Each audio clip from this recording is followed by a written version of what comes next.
അപ്പോഴേ പുതിയൊരു വീഡിയോയിലേക്ക് എല്ലാവർക്കും സ്വാഗതം. അപ്പോൾ ഇത് ശനിയാഴ്ച വൈകുന്നേരത്തെ കുറച്ച് വീഡിയോ ആണ്.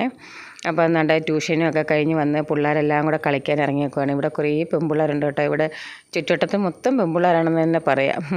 അങ്ങനെ നല്ല പല ഏജിലുള്ള പിള്ളേരാട്ടോ. ഇനിയുണ്ട് പലരും ട്യൂഷന് പോയേക്കുന്നു, ചിലവർ വന്നില്ല. അങ്ങനെ പിള്ളേരെല്ലാം കൂടെ സൈക്കിൾ ഓടിച്ച് കളിക്കുന്നു. അങ്ങനെ കളിയൊക്കെ ആയിട്ട് ഇപ്പോൾ ശരിക്കും പറഞ്ഞാൽ ഇവർക്ക് പരീക്ഷയാണ്. അപ്പോൾ പിന്നെ ട്യൂഷനൊക്കെ പോയിരുന്ന് പഠിച്ചുകൊണ്ട് വിചാരിച്ചു കുറച്ച് നേരം കളിച്ചിട്ടെന്നൊക്കെ വിചാരിച്ച് വിട്ടതാണ്. ഇക്കൂട്ടത്തിൽ എല്ലാവർക്കും പരീക്ഷയില്ല, ചിലവർക്ക്. എന്തായാലും ഇവിടുത്തെ രണ്ടെണ്ണത്തിനുണ്ട്. പിന്നെ അതിൽ നിൽക്കുന്ന ചില പിള്ളേരൊക്കെ ഓണപ്പരീക്ഷയൊക്കെ കഴിഞ്ഞവരാണ്. ഞാനിങ്ങനെ പറയുന്നുണ്ട് ഇടയ്ക്കിടയ്ക്ക് പഠിത്തവും കൂടെയൊക്കെ വേണേ. ഇപ്പോൾ കുറേ സമയമായി കളിക്കാൻ ഇരുന്നിട്ട് കേട്ടോ. അങ്ങനെ ദാണ്ട കുപ്പിയിൽ വെള്ളമൊക്കെ ആയിട്ട് എല്ലാവരും സെറ്റായിട്ടിരിക്കുക. ദാണ്ട പ്രോത്സാഹിപ്പിക്കാൻ ഇവിടെയുണ്ട് 2-3 പേര് കേട്ടോ. ഞാൻ ഗേറ്റൊക്കെ അടച്ചിട്ടിട്ടാണ് അയച്ചു വിട്ടേക്കുന്നത്. കാരണം എപ്പോഴും കാണുന്ന പിള്ളേരാണെങ്കിലും ഇവരെയൊക്കെ കാണുമ്പോൾ ദാണ്ട കണ്ടോ ഒരു സമാധാനവും ഇല്ല. അങ്ങ് തുറന്ന് വിട്ടാൽ ഇപ്പോൾ കടിച്ചു പറിക്കാനുള്ളൊരു ശൗര്യമോ പിള്ളേരെ കാണുമ്പോൾ. ദാണ്ട പ്രോത്സാഹിപ്പിക്കുവാന്നോ അതോ ഇനി ദേഷ്യമാണെന്നോ എന്തോ അതൊന്നും മനസ്സിലാവുന്നില്ല. എന്തായാലും കുറേ കഴിഞ്ഞപ്പോൾ ഇവരങ്ങ് അടങ്ങി കേട്ടോ. അതത്രേ ഉള്ളൂ. ആരെ കണ്ടാലും കുറേ നേരം കുരച്ചുണ്ടെങ്കിൽ പിന്നെ കുറച്ച് കഴിയുമ്പോൾ അങ്ങ് നിൽക്കും. ഇതിപ്പം ബാക്കിയുള്ള വീഡിയോ കണ്ട ഞായറാഴ്ച രാവിലത്തെയാണ് കേട്ടോ. അപ്പം ഞായറാഴ്ചയാണല്ലോ എല്ലാവർക്കും അവധിയുള്ള ദിവസം. എല്ലാവർക്കും എന്തുവാ, എനിക്ക് ഓൾറെഡി അവധിയാണ്. ഞാൻ റേഷൻ കടയിലൊക്കെ പോകും. എന്നാലും അമ്മയൊക്കെ വീട്ടിലിരിക്കുന്ന സമയമാണ്. അപ്പം അന്നാണ് നമ്മൾ ഫുള്ളൊരു ക്ലീനിങ് ഉള്ളത് കേട്ടോ. അതുകൊണ്ട് ക്ലീനിങ്ങിൻ്റെ ഭാഗമായിട്ട് നമ്മൾ ബെല്ലെ അഴിച്ച് തണ്ട ഷെഡിൽ നിന്ന് പുറത്തിറക്കിയിട്ടുണ്ട് കേട്ടോ. അവിടെ എല്ലാം ഒന്ന് വൃത്തിയാക്കണം. അപ്പം പരിസരം എല്ലാം ഒന്ന് തൂത്ത് വൃത്തിയാക്കി തീയിടുന്നൊക്കെ നമ്മൾ അവധി ദിവസങ്ങളിലാണ്. പുറം പണിയല്ല അമ്മയ്ക്കും, അകമ്പണിയല്ല എനിക്കും കേട്ടോ. എന്ന് വെച്ചാൽ പാചകമെല്ലാം എനിക്കും, തൂത്ത് വൃത്തിയാക്കൽ പരിസരം എല്ലാം വൃത്തിയാക്കുന്നത് അമ്മയുടെയും ഡ്യൂട്ടിയാണ്. അപ്പോൾ ലച്ചുവിന് ഇന്ന് ട്യൂഷൻ ഉണ്ടായിരുന്നു, മാത്സിൻ്റെ സ്പെഷ്യൽ ട്യൂഷൻ ഉണ്ടായിരുന്നു. അപ്പോൾ ഇന്നലെ ശനിയാഴ്ചയും 1 മണി വരെ ഉണ്ടായിരുന്നു. അതുകൊണ്ട് ഇപ്പോൾ ഇന്നും കൂടെ പോയി കഴിഞ്ഞാൽ നാളെ അവർക്ക് എക്സാം ഉണ്ട്. അപ്പം സെമസ്റ്റർ എക്സാമിൽ ഇപ്പോൾ പഠിക്കാൻ ഒരുപാടുണ്ട്. അപ്പം ഞങ്ങൾ കൂടെയുള്ള പിള്ളേരോട് പറഞ്ഞു ഇന്ന് പോകണ്ടെന്ന് പറഞ്ഞിട്ടുണ്ട് കേട്ടോ. അപ്പോൾ ഇന്നവർക്ക് പഠിക്കാനായിട്ട് ഞങ്ങൾ അവധി കൊടുത്തു. മിക്കുവിനും പിങ്കുവിനെയൊക്കെ രാവിലെ അയച്ചു വിട്ടിട്ട് ഞാൻ കൂട്ടി കയറ്റിയപ്പോണ്ട് കേട്ടോ. അവരെ കൂടെ അയച്ചു വിട്ടിരുന്നെങ്കിൽ നമ്മുടെ കൂടെയൊക്കെ ഇങ്ങനെ നിന്നേനെ. പക്ഷേ ഈ ബെല്ലെ അയച്ച് പുറത്ത് കിട്ടിയേക്കുന്നുണ്ട്. അവർക്ക് അത്ര രസിക്കത്തില്ലല്ലോ. അപ്പോൾ കടിപിടി കൂടാൻ സാധ്യതയുണ്ട്. അതുകൊണ്ട് ഞാനങ്ങ് കൂട്ടിക്കയറ്റി കേട്ടോ. സാധാരണ ഞായറാഴ്ച ഞങ്ങളിവിടെ പഴഞ്ചോറാണ് കഴിക്കുന്നത് കേട്ടോ. ആഴ്ച ഒരു ദിവസം ഞങ്ങളിങ്ങനെ പഴഞ്ചോറ് കഴിക്കും. പക്ഷേ ഇന്ന് ഞാൻ വിചാരിച്ചു ഇച്ചിരി ഓട്ടർ ഉണ്ടാക്കി കഴിക്കാമെന്ന്. ഞാൻ കുറച്ച് ചോറ് ഇരുന്ന് ഞാനതങ്ങ് വെച്ച് വെറ്റി നമ്മുടെ മിക്കുവിനൊക്കെ കൊടുക്കാമെന്ന് പറഞ്ഞ് മാറ്റി വെച്ചിട്ടുണ്ട്.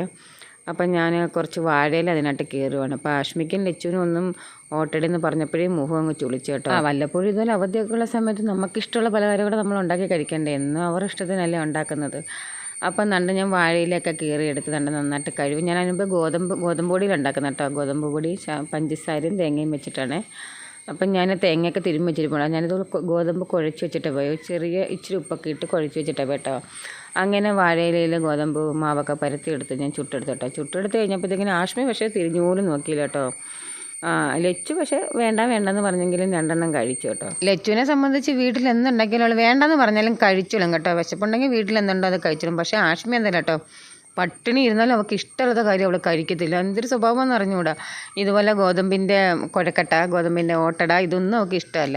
അതേസമയം അരിപ്പൊടിയുടെ വെള്ളക്കുഴക്കട്ട ഉണ്ടല്ലോ, ഈ പഞ്ചസാരയും തേങ്ങയൊക്കെ വെച്ചിട്ട് ആവിയിലുണ്ടാക്കുന്നത്, അത് അവൾക്ക് ഇഷ്ടം. പക്ഷേ ലച്ചുവിനും ഇഷ്ടമല്ല, എനിക്കും ഇഷ്ടമല്ല. എന്നാലും ഞാൻ അവളുടെ ഇഷ്ടത്തിന് ഞാൻ ഇടയ്ക്കൊക്കെ ഉണ്ടാക്കി കൊടുക്കേ.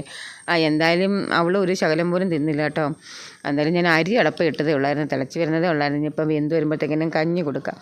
ലച്ചു പഠിത്തത്തിലേക്ക് കടന്നിട്ടുണ്ട്. ഇപ്പോൾ കുറച്ച് ദിവസമായിട്ട് ഇവർക്ക് പരീക്ഷയുടെ ബഹളമായതുകൊണ്ട് പഠിത്തം മാത്രമേ നടക്കുന്നുള്ളൂ ശരിക്കും പറഞ്ഞു കഴിഞ്ഞാൽ. കാരണം ഒരുപാട് പഠിക്കാനുണ്ട്. പഠിച്ചാലും തീരാത്തത്ര പഠിക്കാനുണ്ട്. അങ്ങനെ ദാണ്ട അമ്മയുടെ ഡ്യൂട്ടി ഇവിടെ ഭംഗിയായിട്ട് നടത്തുന്നുണ്ട്. ദാണ്ട തീയൊക്കെ കണ്ടില്ല, ഇടയ്ക്കിടയ്ക്ക് കരിയിലെല്ലാം വാരിയിട്ട് തീ ഇടുന്നുണ്ട്. ഞാൻ എല്ലാ ദിവസവും വൈകുന്നേരം താഴെയൊക്കെ ഉള്ളത് ഞാൻ കരിയിലൊക്കെ തൂത്ത് വൈകുന്നേരം തീയിട്ട് കളയുന്ന കേട്ടോ. എന്നാലും ഇപ്പം ദാണ്ട എല്ലാം പ്ലാവൊക്കെ ഉണ്ടായതുകൊണ്ട് ഉണങ്ങി നിൽക്കുന്ന ഇലകളൊക്കെ ഒരുപാടുണ്ട്. ആഴ്ച ഒരിക്കൽ ഇതുപോലെ തൂത്തെല്ലാം വൃത്തിയാക്കും. അയ്യോ അതുകൊണ്ട് ഒരു ഉറക്കമൊക്കെ കഴിഞ്ഞ് എല്ലാവരും നെടുറുപ്പിട്ട് എഴുന്നേൽക്കുന്നുണ്ട് എന്നെ കണ്ടപ്പോഴത്തേക്കിന്. ഇനി ഇവർക്കും മീൻ വാങ്ങാൻ പോകണം, ഞങ്ങൾക്കും മീൻ മേടിക്കണം, അപ്പോൾ അവർക്കും മീൻ മേടിക്കണം. അപ്പോൾ ജോലികൾ പലതുണ്ട്. ഞായറാഴ്ച ആയതുകൊണ്ട് ലേറ്റായിട്ടും ഉണ്ട്. അങ്ങനെ ഓട്ടടയൊക്കെ ഞാനിവിടെ ചുട്ടെടുക്കുന്നേ ഉള്ളൂ. കാര്യമൊക്കെ പറഞ്ഞങ്ങ് പോയി. ഇവിടെ ഓട്ടട ഓരോന്നോരോന്നായിട്ട് ചുടുന്നേ ഉള്ളൂ. അപ്പോൾ ആദ്യം തന്നെ ചുട്ട് ഞാൻ ലച്ചുവിന് കൊടുത്തു കേട്ടോ. വിശക്കുന്നെന്ന് പറഞ്ഞു. ഏകദേശം 10 മണിയൊക്കെ ആയി. ഞാൻ പറഞ്ഞില്ലേ ഇന്ന് ലേറ്റായി പോയെന്ന്. അങ്ങനെ ഞങ്ങൾ ലച്ചുവിനോട് കൊടുത്താണ്ട് തീറ്റ കണ്ടാൽ തോന്നുന്നു ഇഷ്ടപ്പെട്ടിരുന്നു. പക്ഷേ 2 ഇതങ്ങ് കഴിച്ചു കേട്ടോ. ഇതിൻ്റെ ഇടയ്ക്ക് ഞങ്ങൾ മീൻ വാങ്ങാൻ പോയായിരുന്നു കേട്ടോ. ഞാൻ CD മീനാണ് വാങ്ങിയത്. ശരിക്കും മീൻ മേടിച്ചിട്ട് വന്നിട്ടാണ് ഞാൻ ബ്രേക്ക്ഫാസ്റ്റ് ഉണ്ടാക്കിയത് കേട്ടോ. CD മീൻ വാങ്ങി. പിന്നെ ഇവർക്ക് കുറേ അയിലക്കുഴിയും വാങ്ങിച്ചായിരുന്നു കേട്ടോ. ഇതിൻ്റെ ഇടയ്ക്ക് പറ്റിയ ഒരു അബദ്ധം എന്ന് പറഞ്ഞു കഴിഞ്ഞാൽ ഞങ്ങളുടെ പേരയ്ക്കകത്ത് അടുക്കളയിലെ പൈപ്പ് അങ്ങ് പൊട്ടിപ്പോയി കേട്ടോ. പൈപ്പ് പൊട്ടിപ്പോയി അടുക്കള മൊത്തം വെള്ളമായി ആകെപ്പാടെ ഒരു മൂടുമില്ലായിരുന്നു പിന്നെ എനിക്ക് ജോലി ചെയ്യാനായിട്ട്. എന്തോ പറയാനാണ്. ആഷ്മി താണ്ട സൈക്കിളൊക്കെ എടുത്തുകൊണ്ട് നേരെ തോണ്ടലിലോട്ട് വെച്ച് പിടിക്കട്ടോ. തോണ്ടലെന്ന് പറയുമ്പോൾ എൻ്റെ അച്ഛൻ്റെ കുടുംബം തൊട്ടപ്പുറത്ത് തന്നെയാണ്. അപ്പോൾ ഇവിടെ ഓട്ടട ആയതുകൊണ്ട് അവിടെ എന്തോ ബ്രേക്ക്ഫാസ്റ്റ് ഒന്ന് നോക്കാൻ പോകുക കേട്ടോ, അവിടെ നിന്ന് കഴിക്കാനായിട്ട്. അപ്പോൾ ഇവിടെ ഇഷ്ടപ്പെട്ടില്ലെങ്കിൽ അവിടെ ഉണ്ടെങ്കിൽ അവിടെ നിന്ന് കഴിച്ചോളൂ, അതൊന്നും വിഷയമില്ല. പക്ഷേ ഓടി അങ്ങോട്ട് ചെല്ലും. ഇപ്പോൾ അവിടെ ഗോതമ്പ് ദോശയായിരുന്നു, അതേപോലെ ആ സ്പീഡിൽ തന്നെ തിരിച്ചിരിക്കും പോരുന്നു കേട്ടോ. അവൾക്ക് ഇഷ്ടമില്ലാത്ത വേറൊരു സംഗതിയാണ് ഈ ഗോതമ്പ് ദോശ. പിന്നെ ഇവിടെ വന്ന് എന്തായാലും കഞ്ഞി ആയായിരുന്നു കേട്ടോ. അപ്പം പിന്നെ കഞ്ഞി നാരങ്ങയൊക്കെ ഞാൻ കൊടുത്തേ. മീനൊക്കെ കവർ ചെയ്യുന്നെടുത്ത് പുറത്തോട്ട് ഇറക്കുന്ന ഇപ്പോഴാണ് കേട്ടോ, അവിടെ അതുപോലെ കൊണ്ടുവന്ന് വെച്ചിരുന്നത്. അപ്പോഴത്തേക്കിനും നമ്മുടെ ആഷ്മയുടെ ഇന്നലത്തെ കൂട്ടുകാരെല്ലാം കളിക്കാനായിട്ട് വന്നിട്ടുണ്ട് കേട്ടോ. ഞാൻ പറയുമായിരുന്നു, പിള്ളേരെ നിങ്ങൾക്ക് പരീക്ഷയല്ലേ, ഇതിൽ ഒരാൾക്കേ ഉള്ളൂ പരീക്ഷയില്ലാത്ത, ബാക്കി എല്ലാവർക്കും പരീക്ഷയുണ്ട്. അപ്പം ഞാനിങ്ങനെ പറയുമായിരുന്നു, നിങ്ങൾ വീട്ടിൽ പോയി ബുക്ക് എടുത്തുകൊണ്ട് വന്ന് എല്ലാവരോടും ഇവിടെ ഇരുന്ന് പഠിച്ചേച്ച് കുറച്ച് നേരം പഠിച്ചേച്ച് കളിക്കാൻ പോകുന്നത്. അങ്ങനെ എല്ലാവരും വീട്ടിൽ പോയി ബുക്കൊക്കെ എടുത്തുകൊണ്ട് വന്ന് എൻ്റെ പറച്ചിലും കേട്ടുകൊണ്ട് കുറേ നേരം പഠിക്കാനിരിക്കുക കേട്ടോ. കുറച്ച് നേരം പഠിച്ച് കഴിഞ്ഞിട്ട് പിന്നെ അവരങ്ങ് കളിക്കാനായിട്ട് പോയി. അപ്പോൾ അടുക്കളയിലെ പൈപ്പ് ശരിയാക്കാനായിട്ട് ആളിനെ വിളിച്ചിട്ട് ദാ വരുന്നേന്നും പറഞ്ഞിരുന്നിട്ട് കേട്ടോ. എന്നിട്ട് വന്നിട്ട് വേണം എനിക്ക് പാത്രം കഴുകാനും മീൻ കണ്ടിക്കാനും എല്ലാം. ഒന്നും നടന്നില്ല. അതാണ്ട് ലാസ്റ്റ് പിള്ളേർക്ക് ഞാനൊരു കുഴിമന്തി ഓർഡർ ചെയ്ത് കൊടുത്ത് അമ്മയ്ക്കും എനിക്കൂടെ ഞാൻ കുറച്ച് ചമ്മന്തി അരച്ച് വെച്ചു കേട്ടോ. പിന്നെ ഒരു മുട്ടയും പൊരിക്കാമെന്ന് വിചാരിച്ചു. കാരണം അടുക്കളയിലെ പൈപ്പില്ലാതെ എനിക്കൊന്നും ചെയ്യാൻ തോന്നില്ല. ഞാൻ മീനൊക്കെ എടുത്ത് അങ്ങ് ഫ്രിഡ്ജിൽ കയറ്റി വെച്ചു. ഇന്ന് കുഴിമന്തി മേടിച്ച് കൊടുക്കാമെന്ന് നേരത്തെ പറഞ്ഞിട്ടുണ്ടായിരുന്നു കേട്ടോ. ഞാനും അമ്മ ഇതൊന്നും കഴിക്കത്തില്ല, അതുകൊണ്ട് ഞങ്ങൾക്കത് ഇഷ്ടമല്ല. അങ്ങനെ പിള്ളേർക്ക് ഭയങ്കര ഇഷ്ടമുള്ള സംഭവം കേട്ടോ. മാസത്തിലൊരിക്കലൊക്കെ മേടിച്ച് കൊടുക്കാറുണ്ട്, എന്നും മേടിക്കത്തൊന്നുമില്ല, വല്ലപ്പോഴും ഇതുപോലെയൊക്കെ മേടിച്ച് കൊടുക്കാറുണ്ട്. അവർക്കതുണ്ടെങ്കിൽ പിന്നെ അവർക്കതൊന്നും വേണ്ട. നല്ലൊരു ഞായറാഴ്ച ആയിട്ട് അവളുമാർക്ക് കുശാലായിരുന്നു. ഞങ്ങൾക്ക് എൻ്റെ മനസ്സങ്ങ് ആകെ പടയില്ല. പൈപ്പ് എൻ്റെ കൈ കൊണ്ടാണ് പൈപ്പ് പൊട്ടിയിട്ട് വെറുതെ പൈപ്പിൻ്റെ മണ്ടയ്ക്കിട്ടൊരു കൊട്ട് കൊടുത്തത് മുറുകാൻ വേണ്ടിയിട്ട്. അത് മൊത്തത്തിൽ അകത്തുനിന്ന് വെച്ചിട്ട് അങ്ങ് ഒടിഞ്ഞും പോയി, ഒന്നും പറയണ്ട. കയ്യിലിരുന്ന കാശും പോയി, എന്തോ പറയാനെന്നൊരു അവസാനം എനിക്കിട്ട് പണിയും കിട്ടി, ചമ്മന്തിയും ചോറും കഴിക്കേണ്ടിയും വന്നു. ഒരു ഉണക്കമീനെങ്കിലും എടുത്ത് വറുത്താൽ മതിയായിരുന്നു. ആ പോട്ടെ, ഇപ്പം പറഞ്ഞിട്ട് കാര്യമില്ല. ഇവളുമാരുടെ കൈ കൊണ്ട് ആ പൈപ്പ് ഒടിഞ്ഞെങ്കിൽ ഇവളുമാർക്ക് 2 തല്ലെങ്കിലും കൊടുത്ത് സമാധാനിക്കരുത്. ഇപ്പം ഞാൻ ചെയ്തുകൊണ്ട് ഇപ്പോൾ ആരെന്തോ പറയാനാണ്, എനിക്ക് എന്നെ വല്ലതും പറയാൻ പറ്റുമോ? അതും ഇല്ല.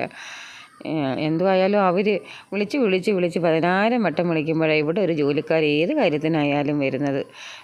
എന്ത് കാര്യം ഉണ്ടായാലും. അതുകൊണ്ട് അവസാനം അവർ 3:30 വന്നപ്പോഴത്തേക്കിനും എന്തോ പറയാനാന്ന് പറയാം. കുറേ നേരത്തെ പണിയുണ്ട്. അകത്തുനിന്ന് കണ്ട് ഒടിഞ്ഞു പോയെന്നും പറഞ്ഞ് അവിടെ എല്ലാം കുത്തി കിഴിച്ച് പിന്നെ അകത്തുനിന്ന് ഏതാണ്ടൊക്കെ ഇട്ട് അങ്ങനെ 2-3 മണിക്കൂറത്തെ പണിയായിരുന്നു.